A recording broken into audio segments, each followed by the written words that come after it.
આદરણીય શિક્ષકગણ અને મારા વહાલા મોટા ભાઈ બહેનો, આજે મન થોડું ભારે છે, કારણ કે ધોરણ 8ના વિદ્યાર્થીઓ આજે વિદાય લઈ રહ્યા છે.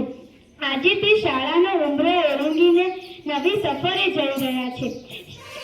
રિસેસમાં રમવું હોય કે કોઈ વિષયમાં મુશ્કેલી હોય તો તે હંમેશા મારી પડખે રહ્યા છે. સાથે વિતાવેલી પળો કાયમ યાદ આવશે. સાથે વિતાવેલી પળો કાયમ યાદ આવશે. તમારી આ વિદાયની ક્ષણ અમને ચાલશે. તમારી આ વિદાયની ક્ષણ અમને ચાલશે. ભલે જાઓ તમે નવી દુનિયાના પંથે, ભલે જાઓ તમે નવી દુનિયાના પંથે, પણ તમારી મહેક આ મેદાનમાં કાયમ માટે રહેશે.